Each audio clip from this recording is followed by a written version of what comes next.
and welcome to today's discussion around demonstrating sustainable practices through the value chain. Thank you, Dave, MENA, ANDREU, and MARIE-CHIRSTIN for joining me today. Pleasure. So we have a very global panel here today across the Middle East, the US, Italy, France, and I know every business is extremely different and in a different place on their sustainability journey. So I think before we dig into some key themes around material innovation, supply chains, legislation, I'd like to start with asking each of you where you're at today in terms of sustainability, what your priorities are this year, and what sustainability means to your business. Dave, we'll come to you first. Sure, yeah, pleasure to be here. And it's a really important, passionate topic of mine, so glad to share a few thoughts. Just a little bit of context around New Balance. We're a privately owned company, have been that way since its inception back in 1906, over 120 years. The foundation of everything that we do is based in our purpose statement, which is independent since 1906. We empower people through sport and craftsmanship to empower and enable positive change in communities around the world. And all of our activity kind of stems from that. We also are founded on responsible leadership, which really focuses on 4 key pillars, and it's the way we do business.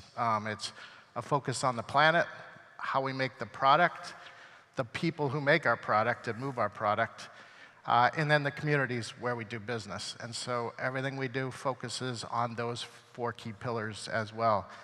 We've grown rapidly in the past 5 years, basically doubling in size. Last year, we were up 23%. And our founder and chairman, Jim Davis, he's always focused on just being the best, not the biggest. And so it's really helped us keep a clear, steady path, really for that long run. So just given all that context, we're really focused on what we call, and what is usually known as Scope 1 and 2 emissions, a really important priority for us. You know, how do we control those emissions, reduce those emissions? And we declared some science-based targets back in 2022. And even though we didn't need to, we felt it was important to set those goals, set a KPI, and then strive for that. We have our own factories based in the US and the UK. We produce our own product, which we're very proud of. It's kind of our premium pinnacle, made in USA, made in UK product line. And so we've managed to reduce our emissions already by 59%, which is terrific. But we have a long way to go. Our goal was set at 60%, so obviously we didn't set our goal high enough. And so more work to do there. Scope 3, which is all the way back into our sourced suppliers and our material suppliers, we have more work to do there because the baseline was set in 2019. We've doubled our business, and it's based on that baseline. So we've improved by 3%. Our goal is to get much higher than that, 50% by 2030.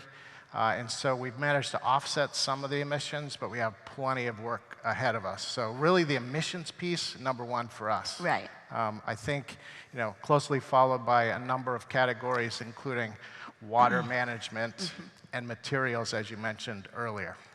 I know that with rapid scale comes challenges when it comes to sustainability, which we can definitely dig into. Exactly. Now, ANDREU, coming to you, I know Chalhoub Group operates in the Middle East.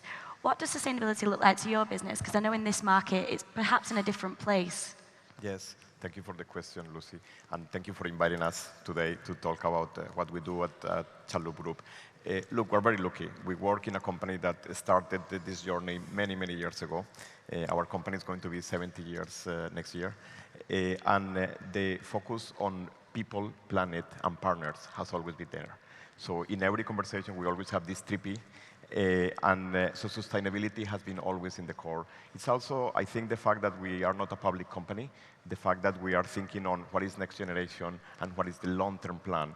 That's what it makes us unique.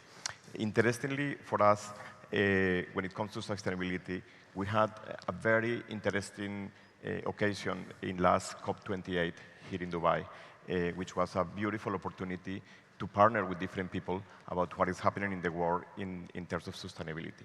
So, and you can see that the priority and the level of importance that we are giving to sustainability is also for the fact that we work with some of the most important luxury and beauty brands in the world. So again, being servant leaders, we always try to learn from them, but at the same time, we try to explain them what does it mean to partner in Middle East and what does it mean to do business in the Middle East from a sustainability point of view, because in reality, it's quite different and it's quite advanced in some of the areas. Yeah, absolutely. I know younger consumers here are definitely engaging with the sustainability conversation, so it's good to get ahead of that, as you mentioned. Now, MENA, I know that Arav operates multiple fashion brands in Italy, yes, including an eco-conscious brand. How do you engage with sustainability, and what are your priorities for this year across the group? Yeah, basically, I would like to start. Thank you very much for the invitation. And everyone in this moment, we're talking about sustainability and how is important the sustainability in this moment.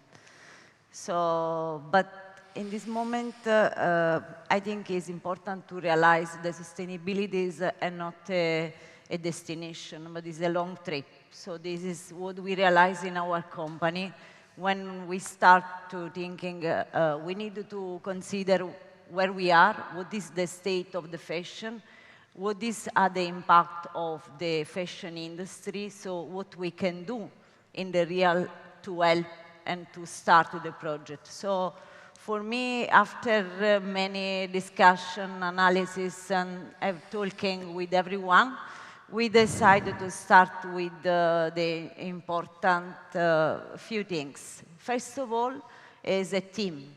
So what we apply in our company as a strong advisor is coming from Bocconi Group, plus 2 people with some company, they already get the sustainability, they already achieve in order to recover the time and to make sure in 5 years our companies become, I don't want to say is one of the important company in the sustainability, but basically what we would like to be is part of the change in order to change the world.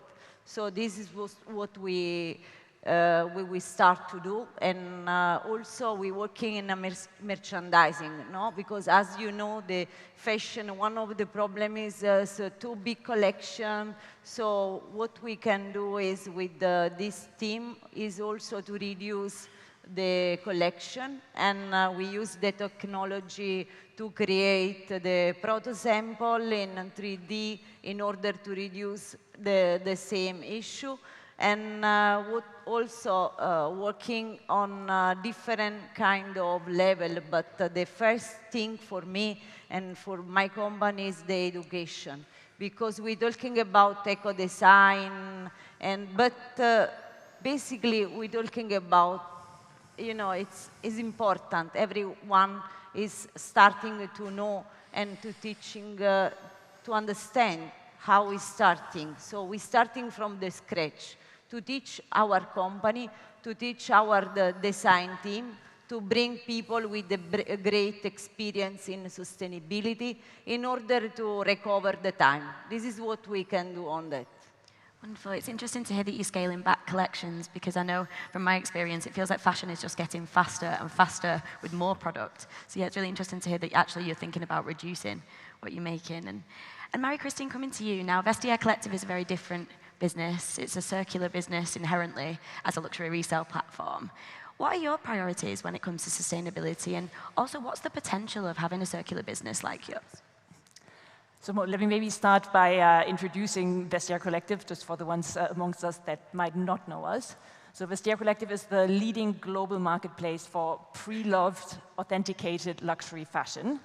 Sounds very complicated. It's actually quite easy. So if, Lucy, you might go through your wardrobe, you find a handbag that you want to sell, you upload it on Vestiaire Collective, and then I can buy it. Which I have done. Brilliant. So that means our business model is really inherently circular at its core. And our mission has always been, as a company, since our inception in 2009, to transform the fashion industry for a more sustainable future. So, as you might know, the fashion industry is actually the 3rd most polluting industry in the world. So 5% of all carbon is coming from the fashion industry. And we know that there is a different way. And we want to do that by really enabling our collective. And our collective, that's not just our consumers. And I hope that we get to talk about how their expectations are changing, how their consumer consumption habits are changing, but also to work with brands, so with retailers and with fashion brands, to actually enable them to change the way they operate. So we've had many different initiatives on the way. For example, what we call RAS, which is resale as a service, where we partnered up with leading brands like Gucci, like Burberry, like Chloe, but also retailer brands like Mytheresa, and actually offered a different service to their customers, meaning their customers can actually return their old items. We sell them via Vestiaire, and they receive a voucher to redeem on the first-hand platform, which means we really drive this circular consumption habits, and I really think that that is the future of how consumers want to interact with fashion and consume. I think that's also underpinned by just looking at the resale or fashion resale industry as a whole. It's 200 billion worth of value right now, and it's really increasing by 15–20% every year. So you clearly see, particularly the younger generations are driving this change, and there's a huge demand in the market for new models like that. I'm definitely interested to hear more about how you work with brands later in the conversation. Now, resale is clearly one part of circularity, but another is material innovation, which I know a lot of brands are focusing on. Dave, I know this is something that you're thinking about at New Balance. What kind of challenges can you meet when looking to work with recycled materials, for example, rather than raw materials? Sure, yeah. I mean, the material quality is always a challenge with recycled product, but we've been fortunate to find some really good suppliers that want to work with us and invest in bringing new recycled materials to the table that are more workable for us. Just given the scale, I mean, we're making hundreds of millions of pairs of shoes over the past few years, and the quantity of materials is a challenge to bring into the supply chain and have a reliable flow of those materials. So investing in startups and some of those unique capabilities, like for example, reground leather scraps and repurposing that into flat goods that are used in different parts of either apparel or footwear is a big initiative for us, so that it's less to the landfill. Obviously, our goal is zero waste to landfill. I think obviously recycled polyester, that's a given, that's a no-brainer, and we've set some pretty lofty goals for us by 2030 to hit certain material innovation, recycled, better carbon footprint goals. And so we've made good progress there, but certainly still a lot to go. Within the leather world, that is an important one for us because we do consume and we put a lot of leather into our certainly premium product. And being able to bring regenerative farming to the table and really go back into how are the farmers circulating through their pastures so that carbon capture is held there versus, let's say, other techniques for farming.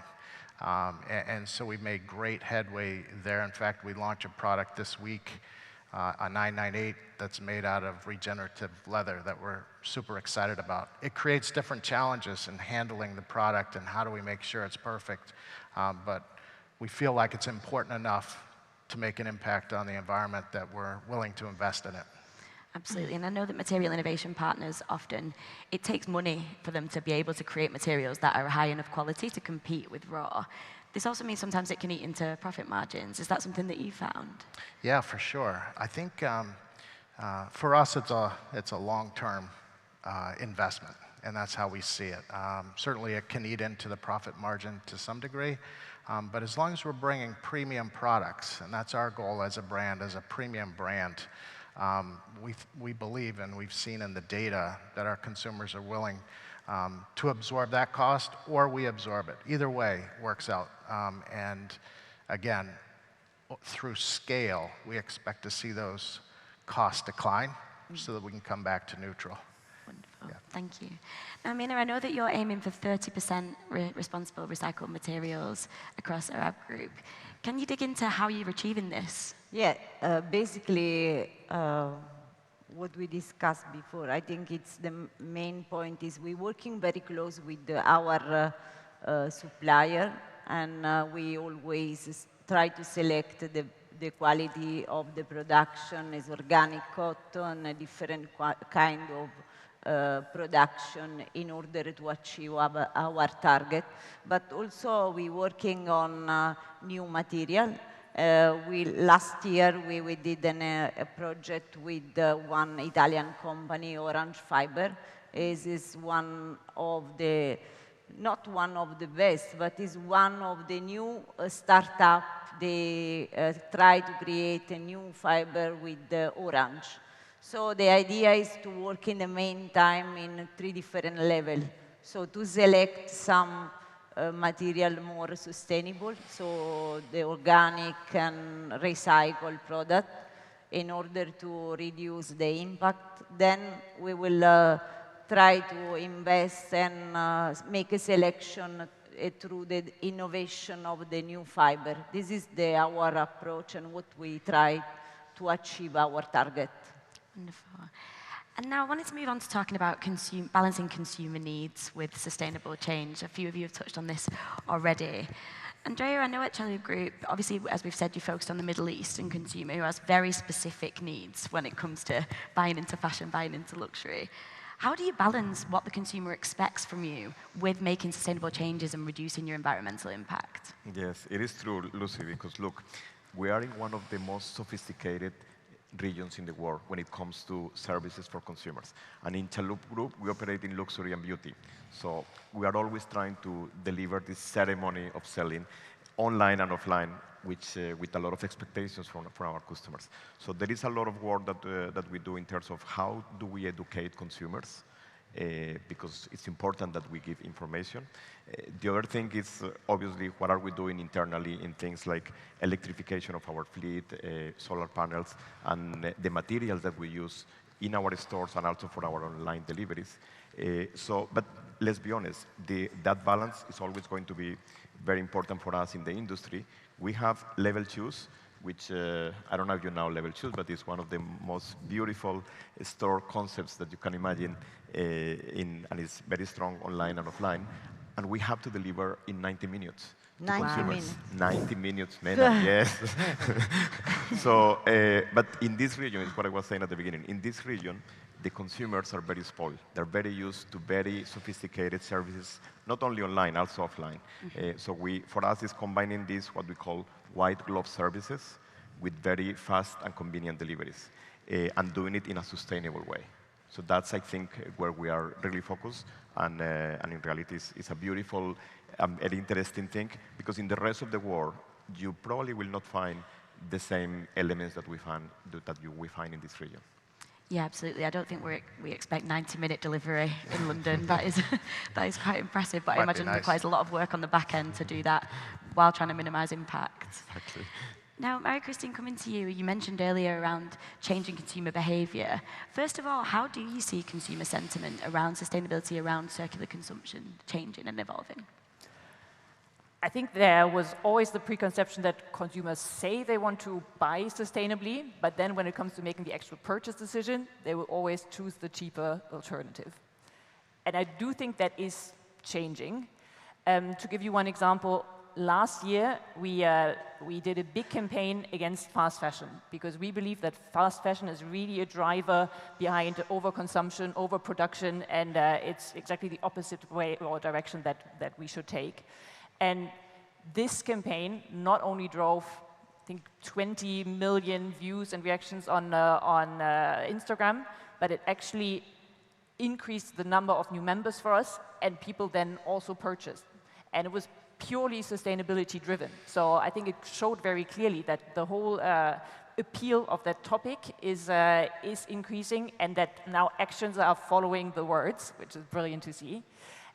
We also just published a brand new study 2 days ago, which focused on the price per wear. So we compared if a consumer purchased fast fashion versus a consumer purchasing pre-loved luxury.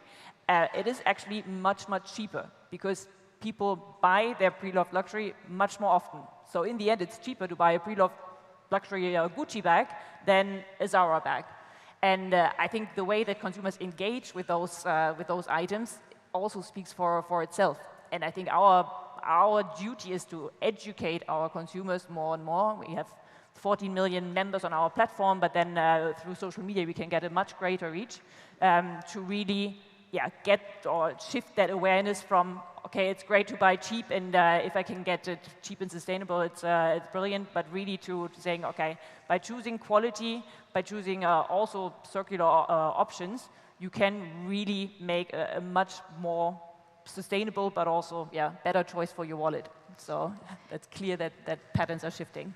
Yeah, we absolutely saw this at the start of the year with the girl math trend on TikTok. Sure. I don't know if anybody saw that, but it was people basically calculating that if they bought a Bottega Veneta bag, actually it was only $5 per wear because they were going to wear it so many times. And I think that's a really interesting shift that we're seeing where consumers are thinking about, investing perhaps in higher quality, hopefully more sustainably made goods that they'll wear for the rest of their lives, hopefully. Now, Dave, as you mentioned, New Balance operates on a massive scale and is growing very rapidly.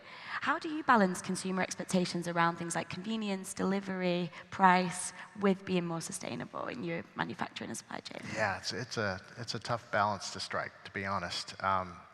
We certainly don't want to pass on a lot of additional costs because of sustainability, as we just talked about.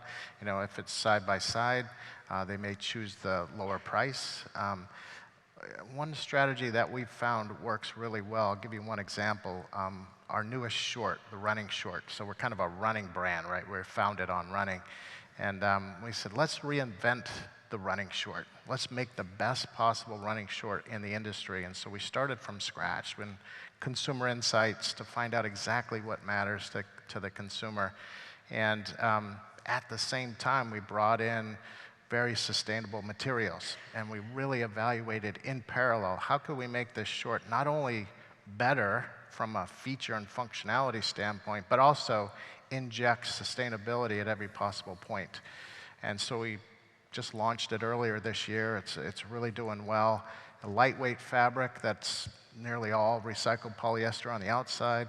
The inner shell is one knit unit that reduces let's say, friction in some of the more important spots, as runners know, and pockets that are placed in the right spots. And so the overall package produces exactly what the consumer wants. They're willing to pay that right price, and it includes sustainability. That inner knit shell has less waste because it's not flat goods that are cut with excess waste, and it's 100% recycled poly on the inside. So just so many kind of combined features coming together to produce a product that they're willing to pay for.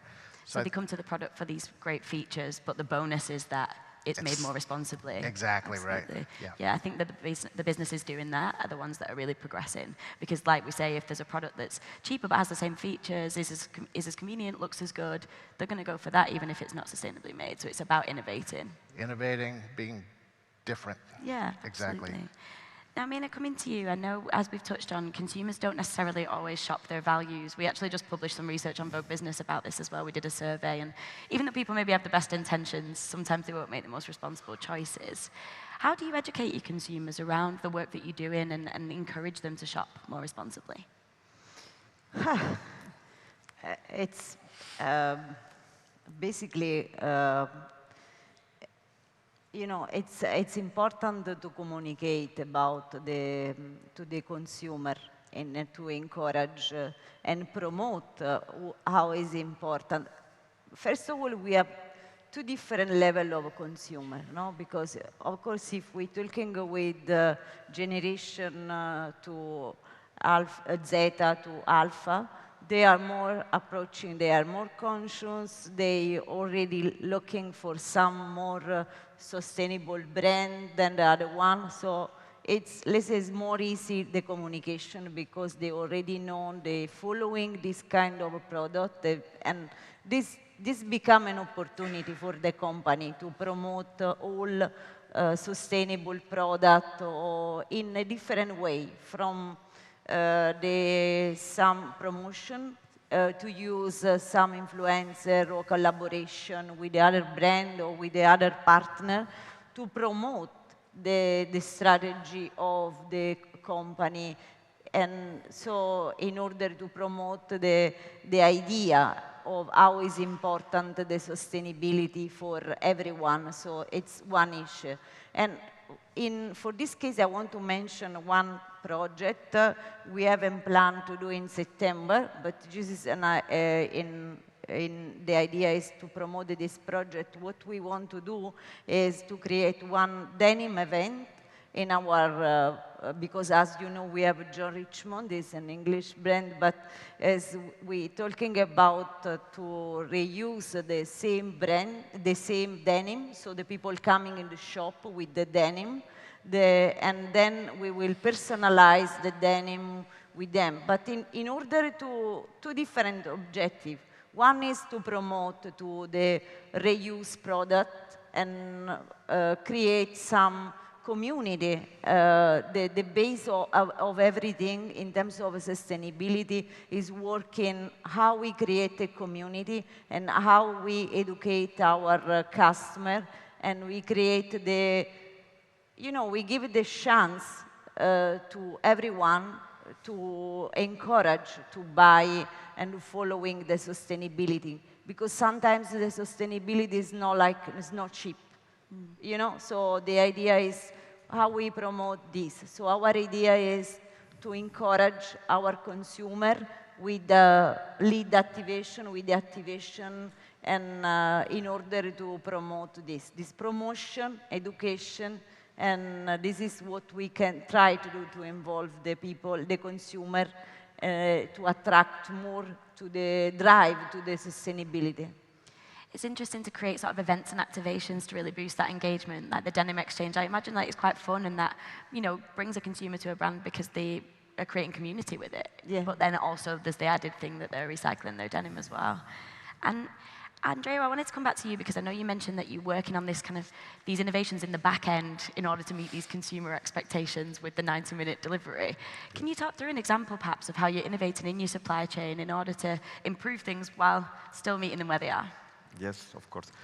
Look, for us it's very important, number one, how do we merge technology with the needs of the consumer? And what we try to do is we try to put all the pieces of inventory that we have in our company at the service of the consumer. I know it sounds cheesy, but in reality, it's very sophisticated, it's very complicated. And what we do here is the planning strategy has to be around, of course, increasing sales, of course, having the highest inventory availability, which is very important. But at the same time, if we do our work properly, we're also going to have a massive reduction of inventories, and therefore a reduction of waste. How do we do that? We do it with, let's say, very clear strategy on who is the boss, and we always say the boss is the customer.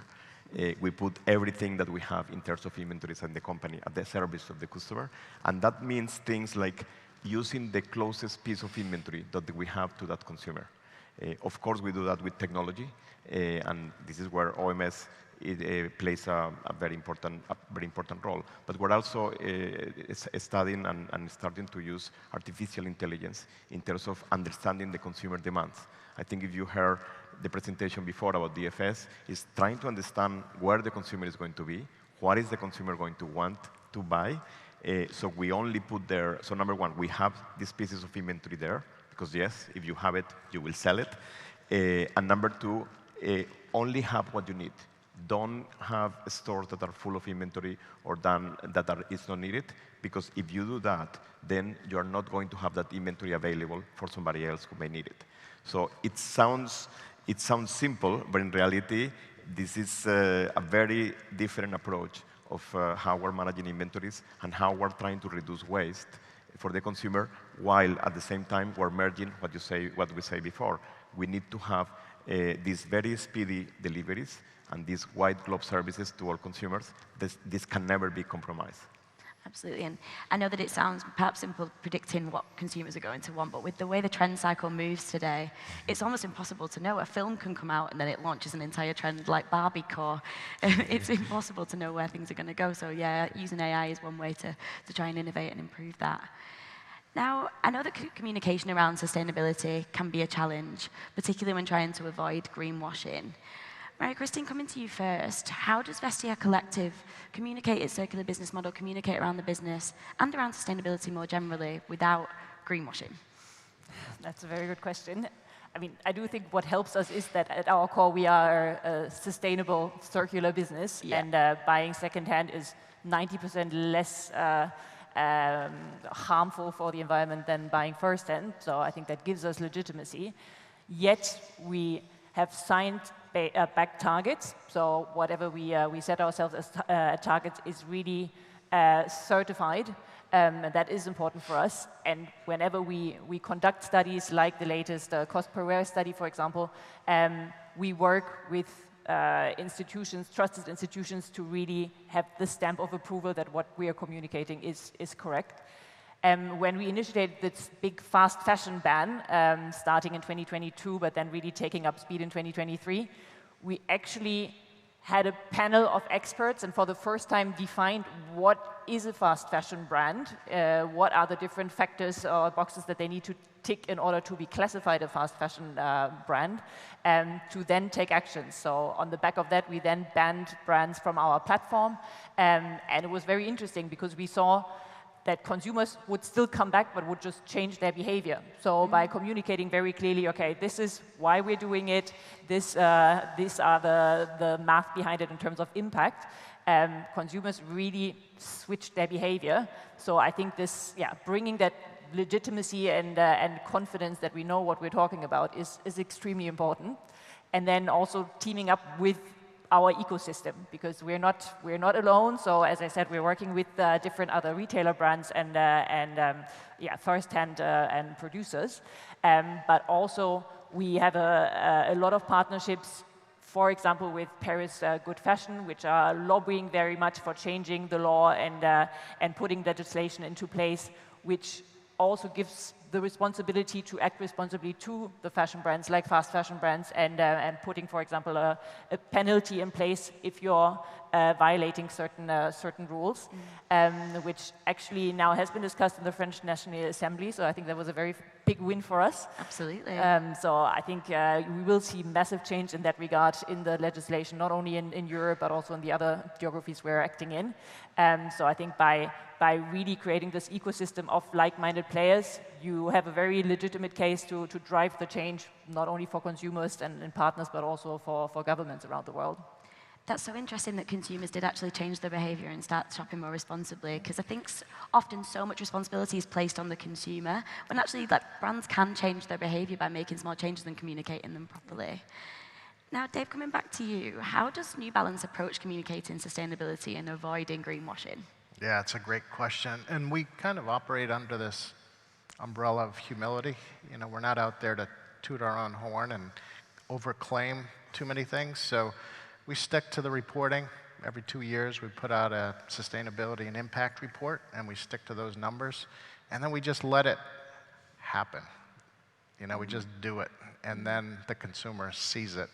We tell stories around it, but we don't overemphasize, we don't exaggerate, we just try to tell the facts. And I think that's, for us, it's the best and the most inspiring way to communicate with a customer.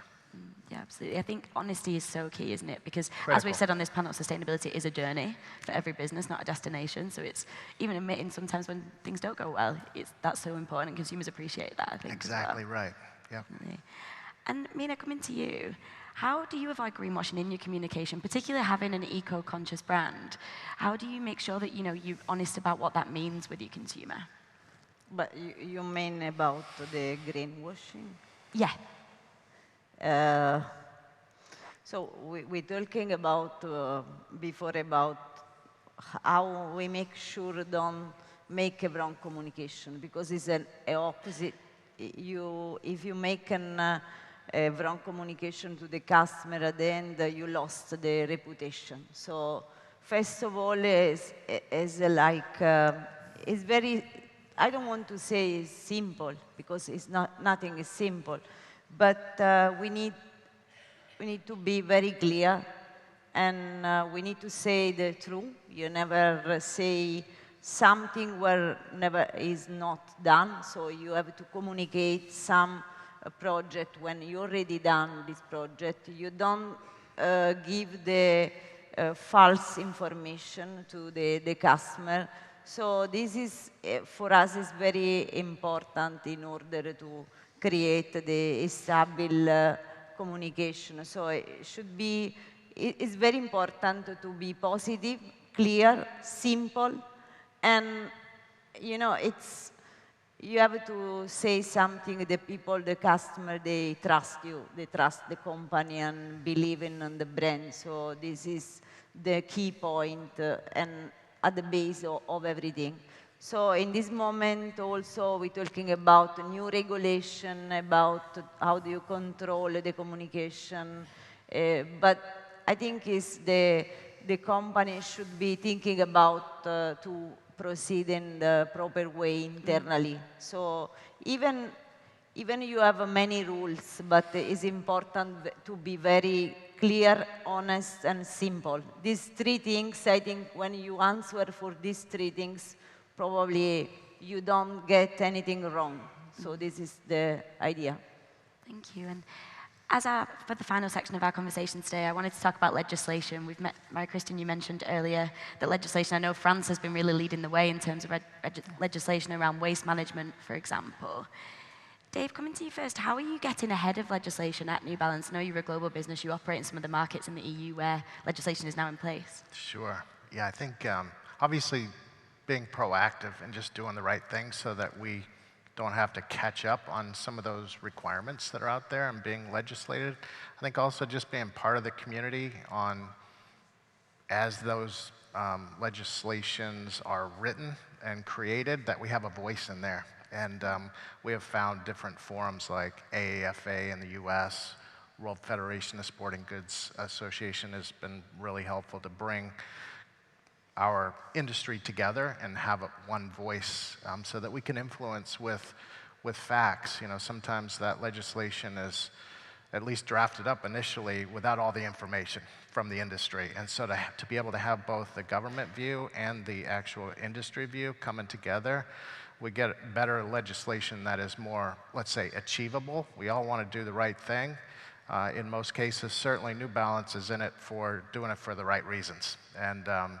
And we want to make sure that that legislation is clear, achievable, and that it gets the industry moving in the right direction. So it's really being involved two ways. One, just doing it for the right reasons.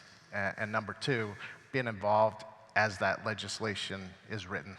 Absolutely, and I'm glad you mentioned collaboration there, because I think one of the reasons that we need legislation around things like companies being responsible for their waste is companies haven't necessarily collaborated together very often before. Definitely. And that's why, like the EU, for example, is having to come down and say, if you won't work together, we're going to tell you about what you have to do. Right. So it's great that you're collaborating. Exactly.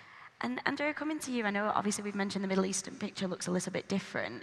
How do you meet with legislation in the sustainability space? Is that a concern for you? Yeah, no, it's not a concern, it's an opportunity.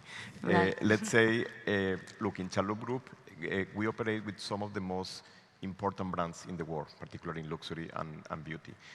And these brands, obviously, there is a reason why they come to work with us, because you have to be 100% compliant always, and this has been our journey for the last 70 years. But it's not about being compliant, it's about being ahead of the game. Some of these brands operate in the European Union where, for example, the legislation, the sustainability legislation, normally tends to be ahead of the game and is more restrictive. So we always try to implement the most advanced pieces of legislation. I wouldn't say legislation is more for lawyers. So once you are compliant, it's more what is the next mile that you are doing. So we sign in the COP28, we sign our commitment for net zero.